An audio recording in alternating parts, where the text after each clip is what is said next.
Hello, this is Positive Vibes Enterprise. I am Tom Goodwin, and this is Michelle Ronquillo. Hello, everyone. And the subject we're going to be talking about today is afterlife theories. Now, this subject can be controversial to some people, and people who are stuck with past spiritual theories that have dominated in this world may not be that open to it. But then we're not trying to reach everybody. We're only trying to reach people who are open to innovative type spiritual theories that can connect us more strongly with our reality so that we can make a different, positive difference in this reality using being more connected to it spiritually, helping us to do that.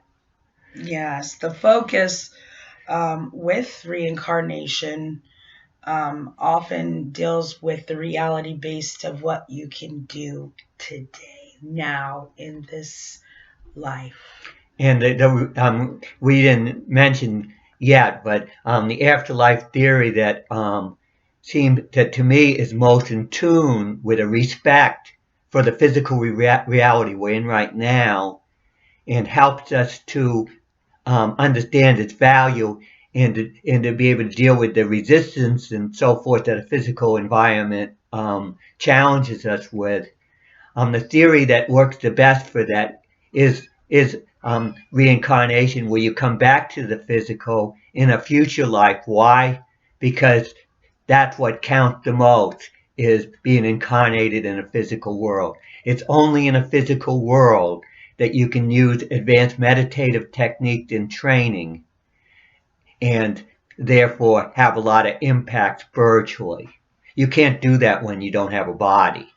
So, I mean, there may be advantages to not having a body, but the disadvantage is you don't have the physicality and the strength that comes from the physical to really have oomph in the spiritual direction so you can advance further spiritually and so you can have impact, an amazing impact a lot of times on the reality, on this physical reality, and of course on the spiritual area of reality that is we're connected to also. Um, One of the things about reincarnation, it deals with the cyclical nature of life in the physical that we live in, the physical reality we live in. And therefore, it's sort of like we build houses, and the houses get old, and we build a new house. In the new house, we are able to develop from the ground up, and we can develop a better house when we start from the ground up, rather than taking the old house and constantly trying to renovate it and make it, it just doesn't work as well dealing with the old. So the idea that you have to go through a cycle of birth and rebirth gives you the ability to start over from the ground and build a whole new you again. The essence, though, is you, in the sense that people come back with the knowledge of the old souls type of perceptions, wiser in areas that you already covered and learned, to the ability of still evolving in that area. However, it's at a higher level of understanding and perception. So, so it's sort of like you have to think of us as constantly evolving, constantly having new adventure. Because if we just kept doing the same thing over and over again, that wouldn't be very interesting. We have to have adventure. We have to have Yeah. challenges. We have to try different things, take on different situations, and reincarnation.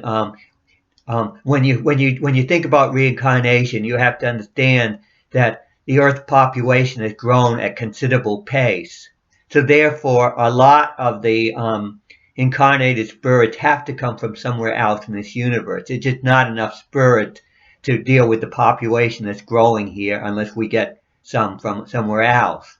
And I'm probably an example of an extreme in the direction of being an alien spirit, because I'm so different in so many ways. And I think that a lot of the spirits that come onto this planet have come from our so-called, almost all of them, and probably at one time all of them were alien spirits because there was no life on this planet at one time, and I don't think they just all developed from from the very most primitive life. I think that um, the individual spirits started coming here as soon as there was a life form that was um, good enough for their purposes.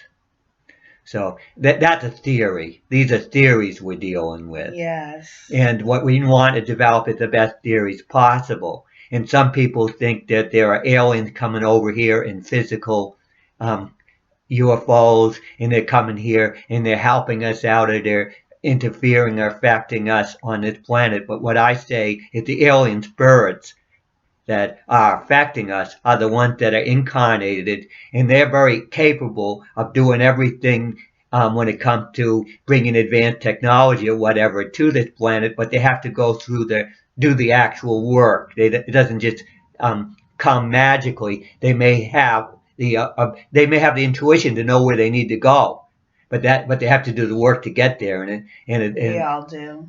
And it's not easy, and you're not going to get anywhere without doing the work. And that's one of the key things that we have to bring across on this website, because that's the problem. People aren't willing to do the work, You the have to do footwork. the work. You have to do the work, and don't expect some alien from somewhere else to do the work for you, because that makes you irresponsible. And that's why I don't like that theory, because it's a theory that worked against us being more responsible. In other words, we have to ignore all this stuff about some kind of alien being able to help us, some outsider being able to help us, and take responsibility, become self-reliant, not only as a collective, as a part of a collective spiritual force that we are, but as individuals. Yes, we get examples of ways to improve. It's all around us, but it is important to be responsible for the footwork and actions that you do for your as a spiritual being. And with the spiritual, it's pretty tricky, because when people believe things spiritually, they can manifest.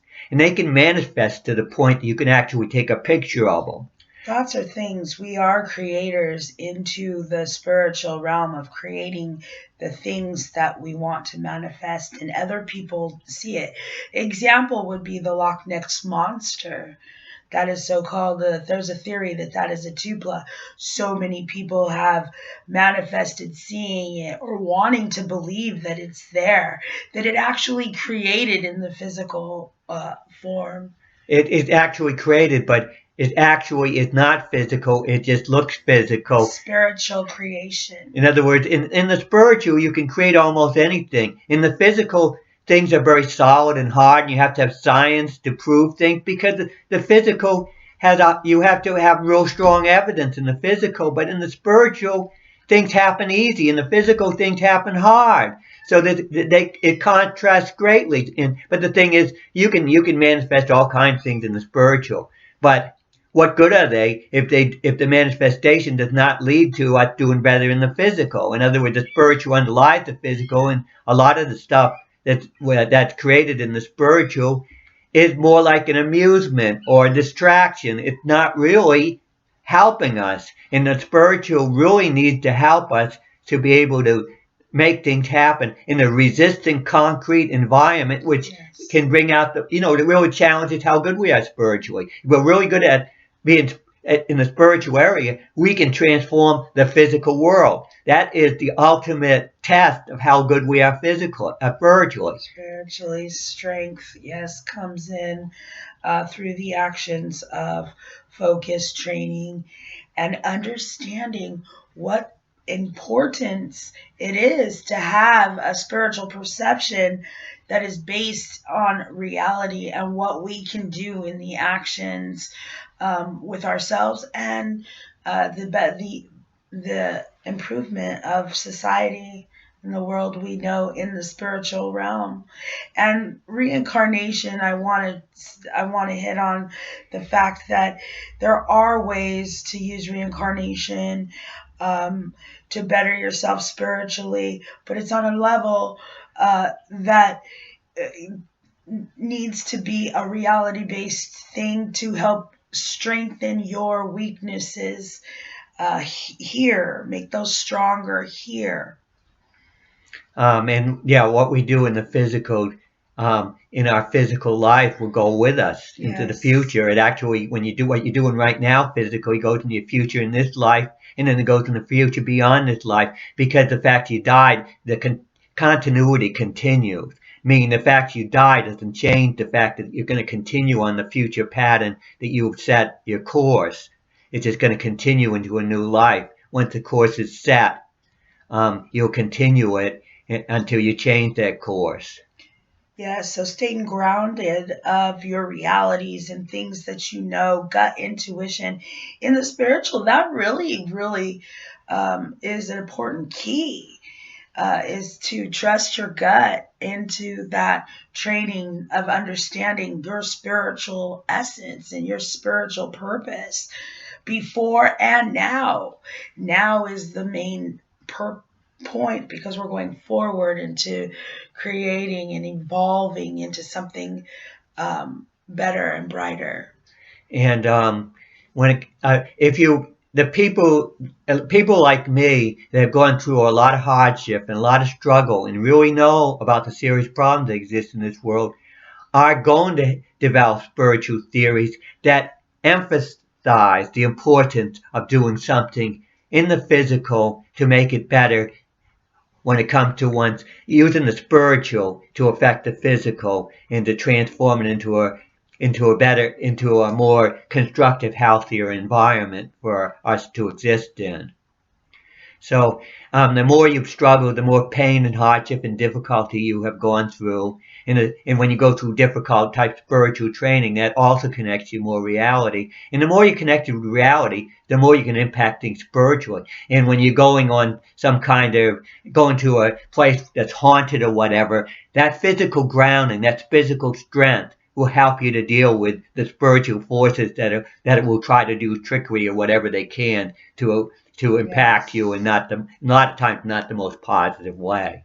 Yes, and the perception is as you focus spiritually on health right now in the physical, it literally helps you in the spiritual to move on and to go forward into coming back and doing it again, learning things that you, the flaws and weaknesses that you experience in the physical, is that spiritual motivation to edge and evolve through so that way you can mark it off your list as you got a little bit higher of the challenges. You know, the puzzles become a little bit more challenging and the things and the perceptions get a little bit more challenging to pierce through.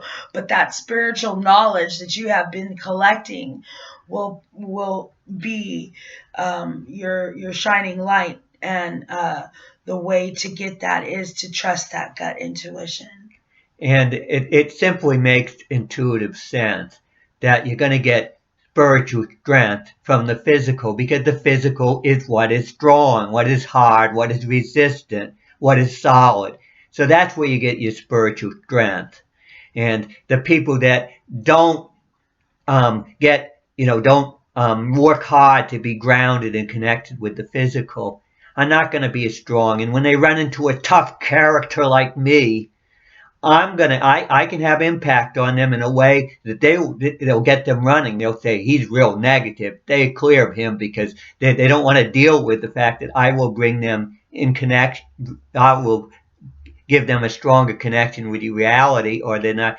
I mean, I'll push that. Let's say that getting the stronger connection with reality. My strength will scare them because I'm strong because I do the type of training that involves the physical that makes me strong. That's Yeah, we're going to stay right here in the right now, the forward moments, and anyone that comes up, they better be willing to see their flaws because we're willing to see ours. We're willing to show you that we're an open book to the spiritual realm. We're an open book to hard, rough, tough life, and there's no excuses that actually works except for I am here, I'm going forward, and the things that used to be my flaws and weaknesses are going forward into strengths and positive things moving forward to help not only myself but to others as well. So bring it on, for real, Yeah, full yeah. force. Yeah, the physical, it's always teaching us lessons. We always have to be willing to learn. We cannot get this smug attitude, I know it all, I know Yes, everything. exactly. Like I may have developed all these techniques and theories and all, but that doesn't mean that I am just sitting there and say, oh, I got it all together, I have it all figured out, because I'm constantly working to improve them. Evolving, even after this life, evolving. In other words, I'll never stop trying to improve it. And I want to be associated with people that aren't afraid to say, Tom, you got this wrong. I got a better theory. Exactly. I say, wow, that's great. Let's see what you have and let's see what we can do with it. Okay. Well, so this has been the subject having to do with afterlife theories. And of course, we just focused on the reincarnation because that seems to be Yes. a really good, really effective virtue theory for helping us deal with reality really well. But it is the very surface of this topic, honestly. And we want to see your comments. We want to see your questions. Please subscribe. Let us know your thoughts on this. Let's get deeper into this topic. Let's get deeper in all the topics. This is Positive Vibes Enterprise. Thank you for watching, and until next time, bye bye. Bye.